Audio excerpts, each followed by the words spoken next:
Important class के साथ आप लोगों को स्क्रीन पर लेकर आया हूँ टॉप मोस्ट इम्पोर्टेंट क्वेश्चन जो कि पीडब्ल्यूसी के एंट्रेंस टेस्ट में पूछे जा सकते हैं। चलिए शुरुआत करते हैं हम लोग। एसआई यूनिट में बल का मात्रक क्या होता है? न्यूटन होता है, यानी कि पहला का ऑप्शन बी इसका सही होगा। 31 का देख सकते हैं, बिल्कुल सही है। अगला हम लोग देखना चाहेंगे तो वायु क्या है, पूछा गया है 32 में कि वायु क्या है? तत्व है कि मिश्रण है कि यौगिक है? इनमें से कोई नहीं। तो पता ही होगा कि वायु में बहुत सा कण मिला हुआ है, यानी कि यह कौन सा होता है? बी, मिश्रण है। ठीक है, तो चलिए इसका राइट आंसर कौन सा हो जाएगा? बी, बिल्कुल सही जवाब है। चलिए अगला हम लोग देखेंगे 33 नंबर क्वेश्चन क्या बोल रहा है? यांत्रिक ऊर्जा को विद्युत ऊर्जा में किसके द्वारा बदला जाता है? तो यांत्रिक ऊर्जा को विद्युत ऊर्जा में कौन बदलता है? तो डायनेमो बदलता है, यानी कि ऑप्शन नंबर डी इसका सही जवाब होगा। चलिए इसका आंसर देख लेते हैं, बिल्कुल सही जवाब है। 34 नंबर देखते हैं, फटाफट हम लोग टेस्ट देंगे। 34 नंबर बोल रहा है यदि पृथ्वी पर से कोई चट्टान चंद्रमा पर ले जाए तो जाएगी तो उसमें क्या होगा? भार में कमी होगा, उसके भार में कोई अंतर नहीं आएगा, उसके मात्रा में कमी आएगा, उसके भार में कमी आएगा, उसके भार में वृद्धि होगी। तो ये सब सिंपल सा क्वेश्चन है, आप लोग बताइएगा इसका क्या होगा?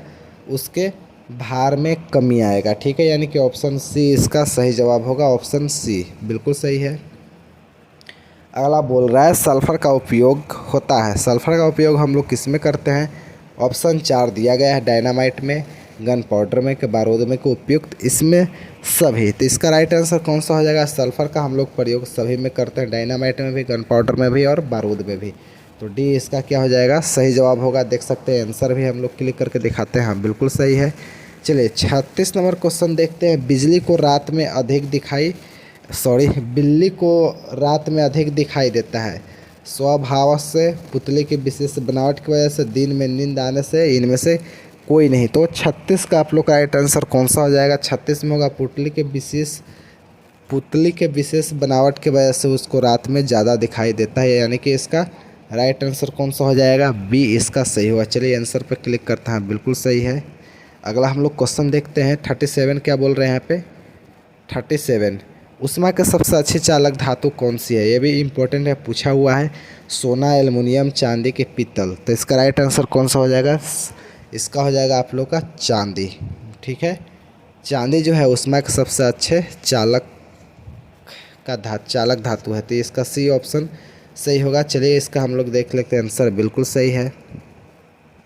अगला है गर्मी में मकान को सफ़ेद रंग से पुतवाना क्यों पसंद करते हैं? तो ऑप्शन है आँख को अच्छे लगते हैं, ऊष्मा को कुचालक होता है, ऊष्मा के अच्छे परिवर्तक होता है और ऊष्मा के सुचालक होता है। तो 38 का आप लोग का राइट आंसर कौन सा हो जाएगा? ऊष्मा का अच्छा परावर्तक होता है। ठीक है, तो ऑप्शन सी इसका सही होगा, ऑप्शन सी। चलिए हम लोग आंसर पे क्लिक करके आपको दिखाते हैं क्या स्थिति है यहाँ पे।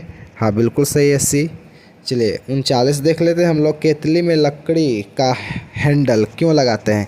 केतली में लकड़ी का हैंडल क्यों लगाते हैं? ऑप्शन ए फैशन की वजह से, लकड़ी ताप का कुछ अलग है और हैंडल गर्म नहीं होता है, हल्का होता है, इनमें से कोई नहीं। तो 39 का आप लोग का राइट आंसर कौन सा हो जाएगा दोस्तों? तो 39 का आप लोग का हो जाएगा 39 का लकड़ी का ताप कुछ अलग है और हैंडल गर्म नहीं होता है। ठीक है, इसके लिए इसका राइट आंसर कौन सा हो जाएगा? बी इसका सही जवाब होगा। चलिए हम लोग देखते हैं, इसका आंसर बिल्कुल सही है। अगला देखते हैं, थोड़ा सा बड़ा क्वेश्चन, इसको छोटा करके देखते हैं क्या स्थिति है। चलिए, अरे साला ये तो बहुत बड़ा क्वेश्चन है। चलिए इसका हम लोग देखते हैं। एक ही ताप एवं दाब पर समान आयतन वाले गैसों में अणुओं की संख्या समान होते हैं, निम्नलिखित में से यह नियम कौन सा? ऑप्शन है बॉयल का नियम, चार्ल्स का नियम, ग्लूसाक का नियम, के आयतन संबंधी नियम, के एवोगाद्रो की परिकल्पना का नियम। तब 40 का आप लोग का राइट आंसर कौन सा हो जाएगा? ये आप लोग का आंसर डी हो जाएगा, एवोगाद्रो की परिकल्पना का नियम के पर आधारित है। चलिए आंसर देख लेते हैं, बिल्कुल सही है। अगला हम लोग देखते हैं, अगला क्या है? बायोगैस का मुख्य घटक, बायोगैस का मुख्य अवयव कौन सा? इथेन के, अमोनिया, मीथेन के, एथिलीन। तो आप लोग को पता है मीथेन होगा इसका राइट आंसर, कि मीथेन होगा, बिल्कुल सही जवाब होगा। सी इसका सही होगा, मीथेन। चलिए इसका आंसर पर हम लोग क्लिक करके देखते हैं, बिल्कुल सही है। चलिए इसको बड़ा कर लेते हैं ताकि अच्छे से दिखे। 42 बोल रहा है जब हम वायुमंडल में ऊपर की ओर जाते हैं तो ऑप्शन ए ताप कम होता है तथा दाब बढ़ता है, बी ताप बढ़ता है तो दाब कमता है, तथा दाब दोनों बढ़ते हैं, ताप एवं दाब दोनों ही घटते हैं। तो 42 का आप लोग का राइट आंसर कौन सा हो जाएगा? 42 का आप लोग का हो जाएगा डी, ताप व दाब दोनों घटते हैं, यानी कि ऑप्शन इसका डी सही होगा। चलिए आंसर क्लिक करके देखते हैं, बिल्कुल सही है। अगला क्वेश्चन क्या बोल रहे हैं यहाँ पे 43 नंबर, नेत्र के लेंस में फोकस दूरी किसके द्वारा सही रखी जाती है? ऑप्शन है रेटिना के द्वारा, आइरिस के द्वारा, सीरिया मांसपेशिया के द्वारा, कि कॉर्निया के द्वारा। तो 43 का आप लोग का राइट आंसर कौन सा हो जाएगा? इसका सी हो जाएगा, सिलियरी मांसपेशिया के द्वारा, यानी कि ऑप्शन सी इसका सही होगा। देख सकते हैं बिल्कुल सही है। 44 सूखी बर्फ होती है ड्राई ठोस कार्बन डाइऑक्साइड इसका डायरेक्ट आंसर होगा ऑप्शन बी। चलिए देख लेते हैं इसका आंसर। हाँ बिल्कुल सही है, बी।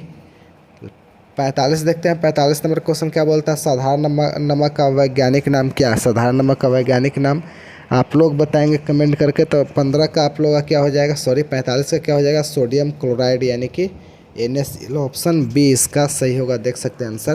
तो आई होप आप लोग एंजॉय कर रहे होंगे बहुत ही अच्छे से। तो ये सब आप लोग का सेट में भी इम्पोर्टेंट हो सकता है आप लोगों को PWC के लिए। तो चलिए आप लोगों से मिलते हैं शाम 5 बजे।